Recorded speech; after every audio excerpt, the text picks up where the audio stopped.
Hello प्यारे बच्चों, मैं आशीष सर अपने यूट्यूब चैनल आशीष मैथ्स में आप सभी का स्वागत करता हूं। पिछले लेक्चर में हमने गणित का पहला चैप्टर जो कि संख्या पद्धति है उसकी पहली एक्सरसाइज 1.1 जिसको हमने करवाया था। आशा करते हैं आप लोगों के समझ में आई होगी। उसके बाद आज प्रश्नावली 3.2 देखेंगे, लेकिन 3.2 से पहले एक डिफिनीसन, एक परिभाषा जिसके बारे में अभी तक हमने नहीं पढ़ा है। संख्याओं, परिमेय संख्याओं के बारे में हमने पिछले लेक्चर में पढ़ा था। आज हम पढ़ेंगे अपरिमेय संख्याओं के बारे में। अपरिमेय संख्याएं, तो वैसे तो हम कह सकते हैं सीधे सीधे कि जो संख्याएं परिमेय नहीं होती हैं वो अपरिमेय होती हैं। वास्तविक संख्याओं में आइए, अपरिमेय संख्याएं क्या होती हैं? वे संख्याएं जिन्हें P/Q के रूप में नहीं लिखा जा सकता, वे संख्याएं जिन्हें P/Q के रूप में नहीं लिखा जा सकता है, जहां P तथा Q पूर्णांक व Q ≠ 0 हो, अपरिमेय संख्याएं कहलाती हैं। अपरिमेय संख्याएं कहलाती हैं। तो जो संख्याएं P/Q के रूप में नहीं लिखी जा सकती हैं वो संख्याएं हमारी अपरिमेय संख्याएं कहलाती हैं। जैसे √2, √3, √11, 1/0।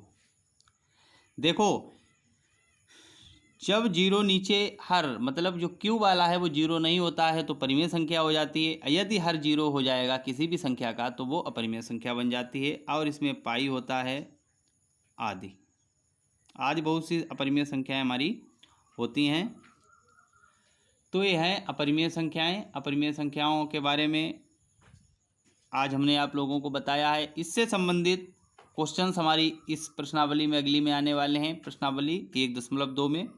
आइए देखते हैं प्रश्नावली 1.2, जिसका पहला क्वेश्चन है, नीचे दिए गए कथन सत्य हैं या असत्य, कारण सहित अपने उत्तर दीजिए।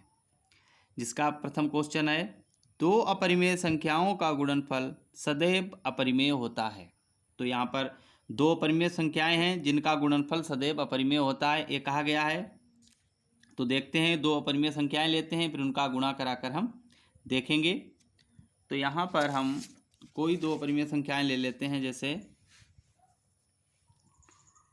मान लिया एक हो गई हमारी √2 और दूसरी अपरिमेय संख्या हो गई हमारी √3। तो देखेंगे कि इन दोनों का गुणा कराएंगे और उसके बाद देखेंगे कि क्या इनका गुणनफल एक अपरिमेय संख्या होता है। तो √2 गुणे √3 बराबर आ जाएगा √2 गुणे 3 बराबर 3 दूनी 6, तो √6। हाँ, ये बात सही है कि दो अपरिमेय संख्याओं का गुणनफल एक अपरिमेय संख्या होता है। और कहीं यदि समान अपरिमेय संख्याएं हो गई, जैसे √3 है तो तीसरी अपरिमेय संख्या अगर कहीं √3 है तो ऐसी कंडीशन में √3 और √3 का गुणा 3 होता है, तो ये परिमेय संख्या हो जाएगी।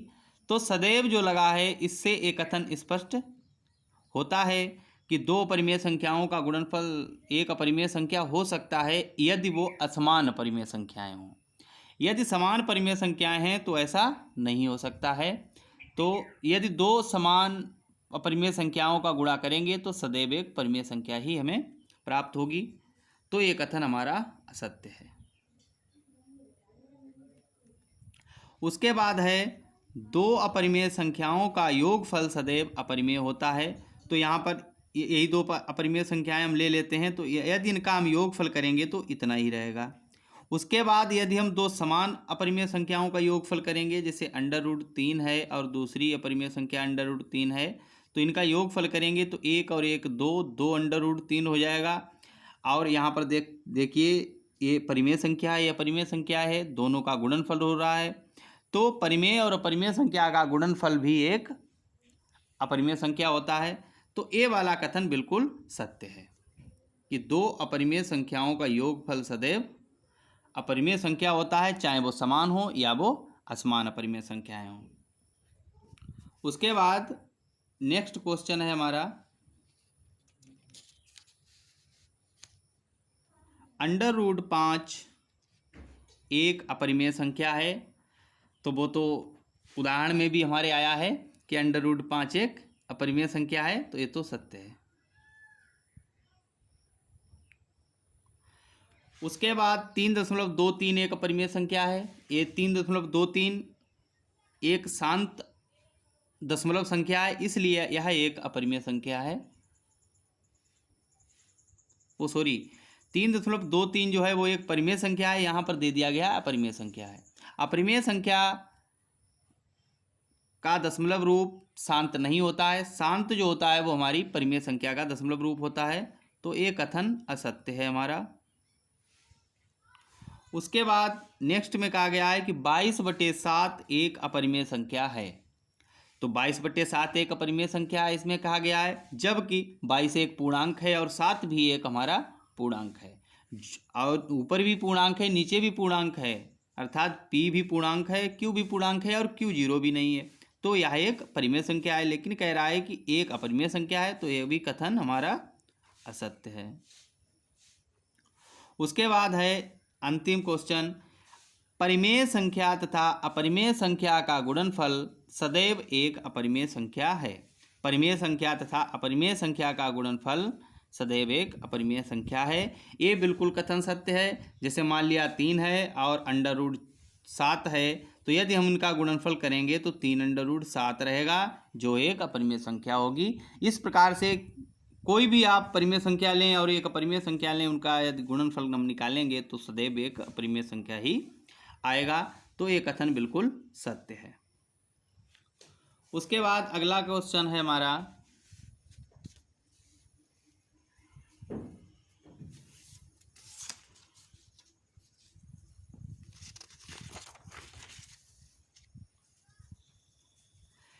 निम्न संख्याओं का परिमेय तथा अपरिमेय के रूप में वर्गीकरण कीजिए, अपने उत्तर का कारण दीजिए।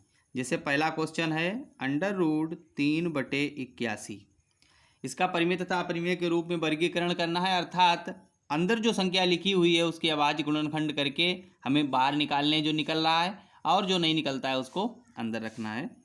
जैसे यहाँ पर 3 है ऊपर, तो नीचे जो है हमारे 81 हैं, तो 81 के हम गुणनखंड कर लेंगे। √3/81 के यदि हम गुणनखंड करेंगे तो हमारा आएगा 3 दूनी 6, 3 सत्ते 21, 3 नेम 27, 3 तियाँ 9 और 3 इक्कन 3। तो ये आ जाएगा हमारा 3 × 3 × 3 × 3, इतना आएगा हमारा।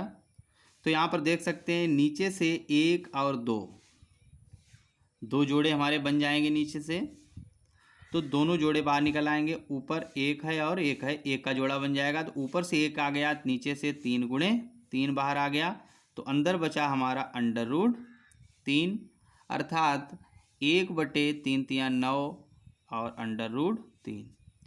अभी तक ये अपरिमेय के संख्या के रूप में लिखे हुए थे, लेकिन अब ये परिमेय तथा अपरिमेय के रूप में है, क्योंकि 1/9 एक परिमेय संख्या है और √3 एक अपरिमेय संख्या है। दोनों का गुणा हो रहा है, अर्थात गुणनफल के रूप में लिखे हुए हैं।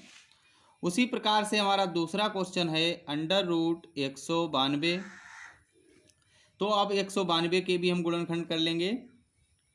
दुनेम 18 और दुछंग 12, उसके बाद फिर 2 से कट जाएगा, 2 चक्कू 8, 2 8 16, फिर 2 दूनी 4, 2 चक्कू 8, फिर 2 एकम 2, 2 दूनी 4, फिर 2 छंग 12, फिर दुत्ती 6, फिर 3 एकम 3। अब यहाँ पर देख सकते हैं अंडर रूट 192 के जो फैक्टर होंगे वो 2 गुणे 2 गुणे 2 गुणे 2 गुणे 2 गुणे 2 गुणे 3 होंगे जाके। अब यहाँ पर देख सकते हैं ये 3 जोड़े हमारे यहाँ पर बन रहे हैं, तो ये हो जाएगा 3 जोड़े बाहर आ जाएंगे तो 2 गुणे 2 गुणे 2 अंडर रूट 3 अंदर बचेगा क्योंकि अकेला है। इस प्रकार से 2 दूनी 4 दूनी 8 रूट 3। तो अंडर रूट 192 का अपरिमेय तथा परिमेय रूप होगा जाके 8 रूट 3। उसके बाद अगला क्वेश्चन है हमारा, यदि a एक परिमेय संख्या तथा b एक अपरिमेय संख्या है, क्या a प्लस b आवश्यक रूप से एक परिमेय संख्या है? तो a एक परिमेय संख्या है और b एक अपरिमेय संख्या है। तो यहाँ पर हम ले लेंगे a एक परिमेय संख्या अर्थात हमने ले लिया 5 और b एक अपरिमेय संख्या है तो हमने ले लिया अंडर रूट 11। तो कह रहा है कि क्या a प्लस बी आवश्यक रूप से एक अपरिमेय संख्या होगी, तो जोड़ देंगे a प्लस बी बराबर 5 plus under root 11 equals to 5 plus under root 11, इतना ही रहेगा। और चूंकि हमने पहले भी बताया है कि एक परिमेय संख्या और किसी अपरिमेय संख्या का योगफल सदैव एक अपरिमेय संख्या होता है, तो लिख देंगे हाँ a प्लस बी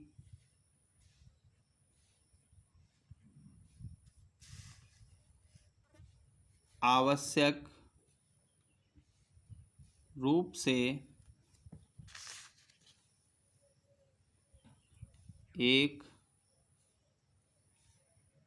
अपरिमेय संख्या है। यह है क्वेश्चन नंबर 3।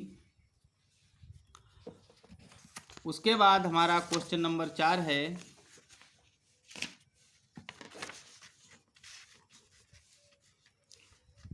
निम्न संख्याओं में कौन सी अपरिमेय संख्या है? इसमें छांटनी है कौन सी अपरिमेय संख्या है। तो यहाँ पर पहला है 5 प्लस रूट 3। यहाँ पर देख सकते हैं 5 परिमेय संख्या है और अंडर रूट 3 एक अपरिमेय संख्या है। तो परिमेय और अपरिमेय का योगफल सदैव अपरिमेय होता है, तो ये तो सीधा सीधा लिख सकते हैं अपरिमेय संख्या है, अपरिमेय संख्या है। अब यहाँ पर दूसरा देखिए अंडर रूट 7 माइनस 2। तो यहाँ पर भी अंडर रूट 7 एक अपरिमेय संख्या है और 2 एक परिमेय संख्या है।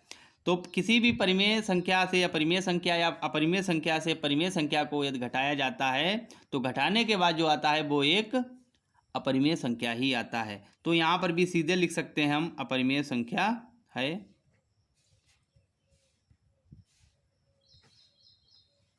उसके बाद तीसरा क्वेश्चन है under cube 8 into under cube 16।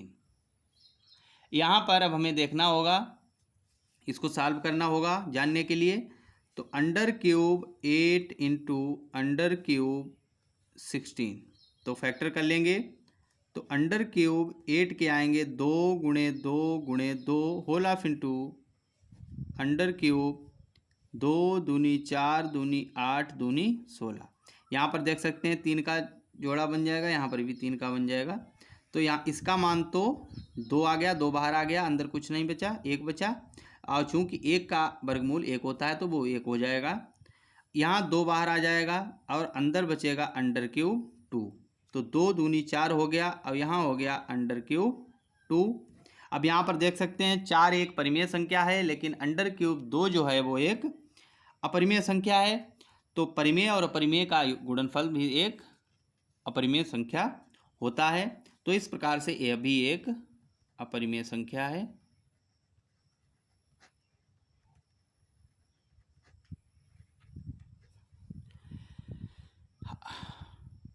आशा करते हैं आपको हमारा लेक्चर अच्छा लगा होगा। यदि आपको अच्छा लगा है तो लाइक करें, कमेंट करें और शेयर करें अपने दोस्तों के पास। और यदि आपने अभी तक हमारे चैनल को सब्सक्राइब नहीं किया है तो सब्सक्राइब कर लें, जिससे हमारे हर वीडियोज़ की नोटिफिकेशन आपको मिल सके। ओके, धन्यवाद।